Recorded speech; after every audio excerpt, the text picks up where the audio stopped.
Hello दोस्तों, कैसे हो आप? सब बढ़िया। तो आइए स्टार्ट करते हैं अपना एमसीक्यू। इन्फॉर्मेशन को और रिटेन करते हैं। ऑलरेडी हमने रिवीजन करा रखा है कॉन्सेप्ट वीडियो का, जस्ट इसके ऊपर वाले वीडियो में।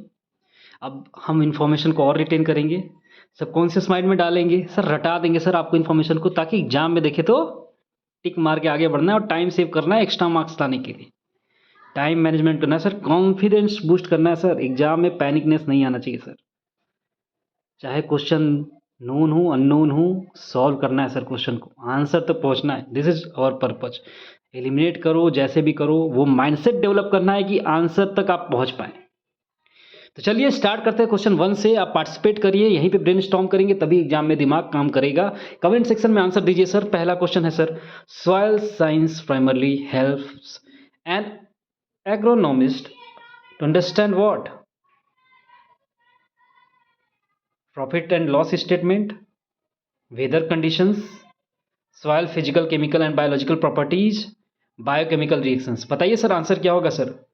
Option number A profit and loss statement, option B weather condition, option C soil physical chemical and biological properties, option D biochemical reaction. Answer बताइए sir. Soil science primarily helps an agronomist to understand,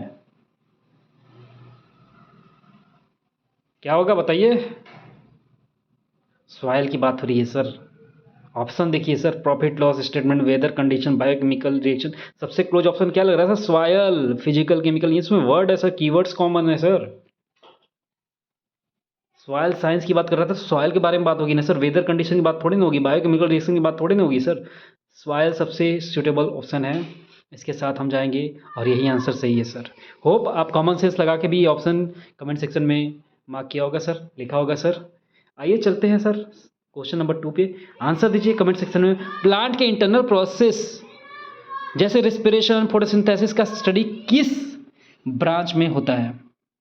plant के internal process जैसे respiration, photosynthesis का study किस branch में होता है sir? Agricultural chemistry, crop physiology, plant ecology, biochemistry. बताइए sir कौन सा ऑप्शन होगा? Option number A agricultural chemistry, option number B crop physiology, option number C plant ecology, option number D biochemistry. बताइए sir answer क्या होगा sir?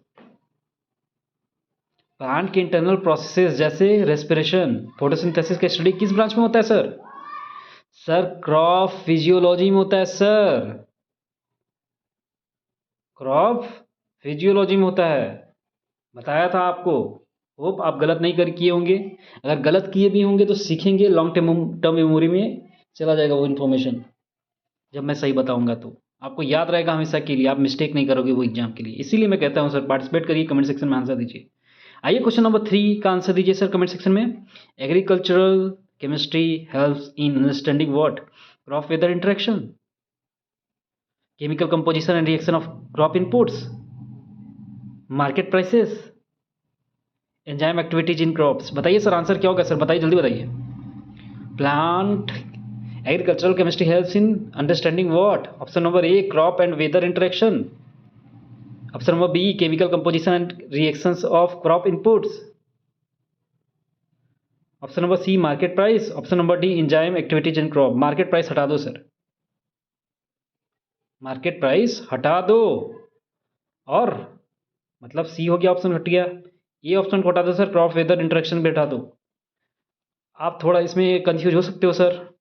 Enzyme activity in crop और chemical composition and reaction in crop inputs of crop inputs. लेकिन sir chemistry की बात हो रही है सर, केमिस्ट्री एग्रीकल्चर केमिस्ट्री, यहाँ पे केमिकल वर्ड ही ज़्यादा। और ऑलरेडी मैंने पढ़ा भी रखा है सर, कॉन्सेप्ट वीडियो में भी, रिवीजन कक्ष में भी। तो आपको मारना होगा option B is very close. तो option B will be the right option. Chemical composition and reaction of crop inputs को अंडरस्टैंड करने के लिए एग्रीकल्चर केमिस्ट्री हेल्प करती है। क्या? Chemical composition and reaction of crop inputs. Chemical composition and reaction of crop inputs को समझने के लिए एग्रीकल्चरल केमिस्ट्री हेल्प करती है सर। आइए सर क्वेश्चन नंबर 4 पे चलते हैं सर। होप आपने थर्ड का आंसर सही मार्क किया होगा, या तो कॉपी पे लिखा होगा या कमेंट सेक्शन में लिखा होगा, लेकिन लिखा होगा सर ताकि इन्फॉर्मेशन रिटेन हो पाए सर। आप गलती करोगे लेकिन सीखोगे सर। तो बताओ दोस्त, plant ecology focuses on what? Soil micro organism, environmental influence on crops, market economics, fertilizer composition. बताओ। Plant ecology focuses on what? Soil micro organism, environmental influences on crop, market economics, fertilizer composition. Plant ecology की बात हो रही है sir. Plant ecology सिर्फ soil की बात हो रही है क्या सर? नहीं सर, ऑप्शन ए हटावा दो सर। फर्टिलाइजर कंपोजिशन की सिर्फ बात हो रही है सर? नहीं सर, हटाइए sir. Market economics, oh my god, ये तो एकदम अलग है। बचा क्या sir? Option number B sir. Answer तक पहुंच गए सर। ऐसे सॉल्व करते sir question, MCQ aptitude develop कर रहे सर। सिलेक्शन चाहिए तो सर ऐसे सोचना पड़ेगा आपको। नए क्वेश्चन आएंगे तो आंसर तक पहुंचना कैसे? ऐसे करना है सर, क्वेश्चन एलिमिनेट करना है सर। एमसीक्यू एप्टीट्यूड डेवलप करिए, माइंडसेट डेवलप करिए सिलेक्शन का। This is how you solve MCQ. Answer क्या होगा sir? Plant ecology focuses on environmental influence on crops.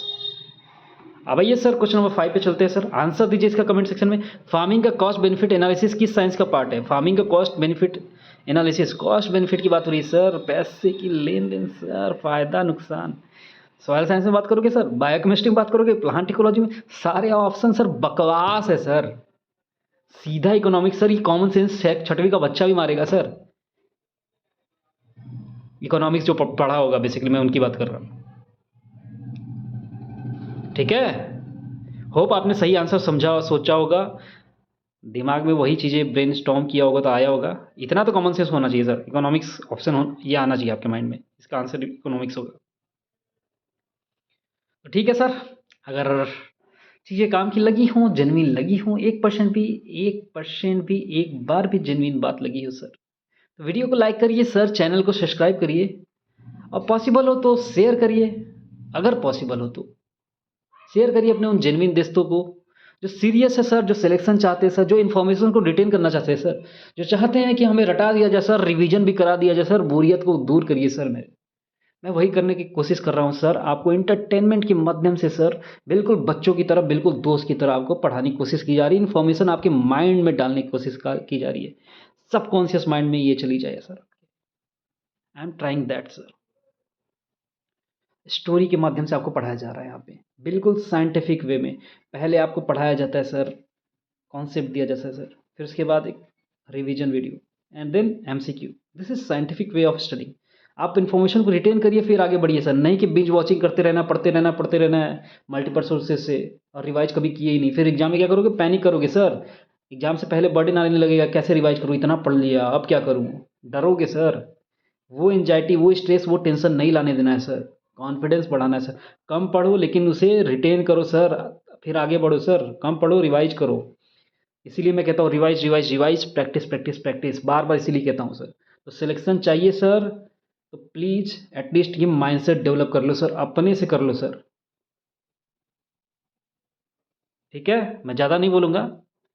तो आपको अगर चीज़ें जेन्युइन समझ में आ रही हो कि मैं क्या कहना चाह रहा हूँ, इन्फॉर्मेशन तो आपको ऑफकोर्स मिला होगा सर, क्वेश्चंस जो कराया हूँ समझ में आए होंगे, लेकिन मैं क्या चाह रहा हूँ सर, अगर वो आप मेरी बात समझ पा रहे होंगे तो वीडियो को लाइक करिए, चैनल को सब्सक्राइब करिए, अगर पॉसिबल हो तो अपने जेन्युइन दोस्तों को शेयर करिए, जिनको ज़रूरत है सिलेक्शन की सर, जिनको ज़रूरत है चीज़ें याद हो जाए सर, रट जाए सर। ठीक है, तो मिलते हैं नेक्स्ट वीडियो में नए टॉपिक के साथ, तब तक के लिए बाय बाय, जय हिंद।